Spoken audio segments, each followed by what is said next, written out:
She looked at me while we were on the ski lift and said, "You do realize why I might be sick all the time, right?" At that moment, we kind of both realized that she was pregnant. We were at the at Nicki's doctor and having a ultrasound that was meant to help determine what her due date would be. And the person who was doing the ultrasound put the probe on her belly. My husband starts turning towards the ultrasound screen, and he is trained in reading ultrasounds. So his immediate reaction was, "Oh no!" I sort of knew what I was looking at when I saw the two little bubbles instead of one little bubble. He saw immediately. We knew right away that we were having twins. I remember distinctly the doctor saying, 32 weeks is your goal. And I thought, okay. So we found out at about 20 weeks that they very likely had a condition called twin-to-twin transfusion syndrome. With the problem that they had, the twin-to-twin transfusion syndrome, she was being very closely monitored. We were in for ultrasounds 3 times a week. I went into my perinatologist's office Friday morning for an ultrasound, went home, and later that afternoon on Friday, he called and said, "I want you to go to the hospital this evening, but we'll do another ultrasound first thing tomorrow morning." I went in for that ultrasound at 8:30 in the morning, and I'll never forget when the doctor said, "You're going to surgery right now." At 27 weeks and 5 days, it ended up being an emergency C-section. I went directly to the hospital. They were already in the process of getting her ready to go, and I was actually out in a hallway, sitting in a windowsill by myself. It was the scariest moment of the entire pregnancy. And then we had a lot of very scary moments. So she immediately called me, of course. Not something I expected. They were just 1.5 pounds and 2 pounds each, hooked up to every machine. So Cameron was the smaller of the two. She was about 1.5 pounds, 1 pound 9 ounces. And Lydia was 2 pounds.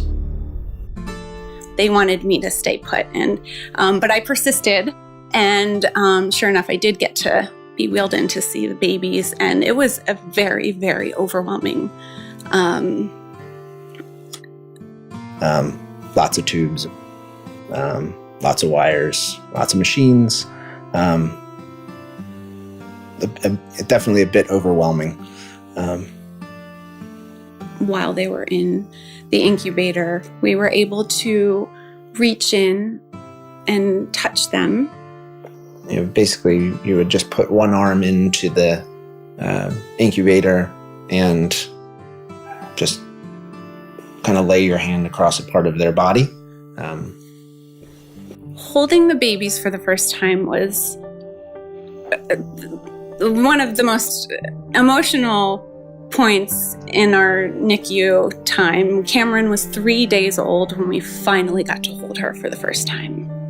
It wouldn't be for another, it was a full week before we were able to hold Lydia. That day when I was discharged and had to drive away, pulling out of that parking lot was one of the most emotional aspects of the NICU experience. You're not supposed to leave the hospital without your babies. They spent 2 full months in the NICU. Cameron was there for 59 days and Lydia was there for 60 days. Cameron came first, and the thing I remember most about it is leaving the hospital with Cameron and not with Lydia, which was definitely an emotional thing for all of us. We wanted them both home, so. I think the March of Dimes and the work that the March of Dimes has done is really what allowed our daughters to really survive. We say all the time that, 10 years earlier, certainly 20 years earlier, they would not be with us. And I think a lot of that is due to the March of Dimes and the work that they do. We couldn't feel more blessed. People who don't know our story have no idea what we went through. They do all of the activities that you would expect of healthy 9-year-old twin girls, and more. Plus about 20. Yeah. They're extremely active. Yeah. They make us very proud. I mean, they are good students. They're good athletes. They're good people. They're on board with the mission of giving back to this particular cause and their community in general. Our story was a pretty harrowing experience, and not one that I would ever want anyone else to have to experience. We were very, very lucky to have the outcome that we had.